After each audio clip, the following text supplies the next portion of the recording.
आज आपण एक परमिटेशन कॉम्बिनेशन या टॉपिकमध्ये फॅक्टोरियल एक छोटीशी कन्सेप्ट आहे, त्याच्यावरचा आपण प्रॉब्लेम बघू. सगळ्यात पहिला आपण ह्याचा फॉर्म्युला काय तो पाहू.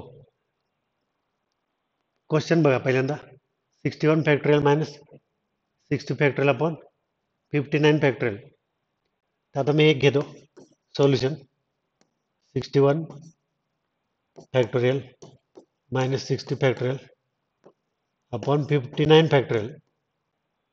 तर सगळ्यात पहिल्यांदा आपण काय करणार आहे, फॅक्टोरियल कॅन्सल करणार आहे. कॅन्सल करायचं असेल तर फॅक्टोरियल सेम करायला पाहिजे.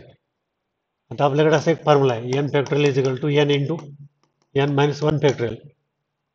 इव्हन तुम्ही आता ह्याला परत n minus one into n minus two factorial पण करू शकता.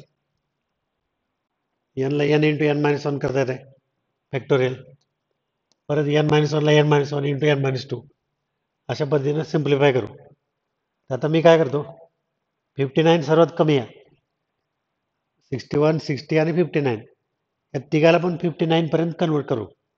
59 ला आणू म्हणजे कसं, तर 61 आहे इंटू 60 इंटू 59 फॅक्टोरियल.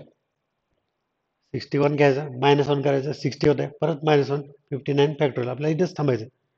याला पण असंच होतं, 60 इंटू 59 फॅक्टोरियल अपॉन 59 फॅक्टोरियल. आता मी इथं 59 फॅक्टोरियल कॉमन काढतो आणि त्यानंतर मग कॅन्सल पण करतो. 59 फॅक्टोरियल जे आहे हे कॉमन काढलं तर 61 इंटू 60 मायनस 60 राहील अपॉन 59 फॅक्टोरियल. न्यूमरेटरमधून कॉमन काढलं 59 फॅक्टोरियल. इव्हन आता हे कॅन्सल पण करू. पुन्हा आता आपल्याला काय करता येईल, परत 60 कॉमन करता येईल.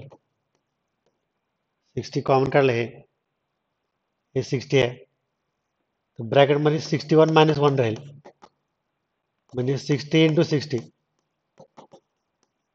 हे आलं 3600, ज्याचं हे ऑप्शन डी आहे.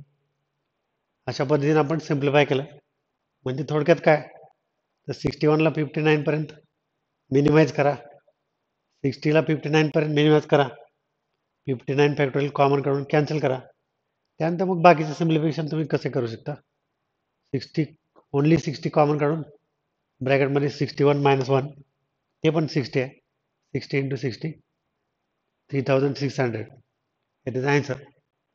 अशा पद्धतीनं आपण हे प्रॉब्लेम करत आहोत. तर हे तुमचं जे काही आणखीन काही प्रॉब्लेम असेल तर तुम्ही आमच्या ह्या व्हॉट्सअप नंबरला कॉन्टॅक्ट करू शकता.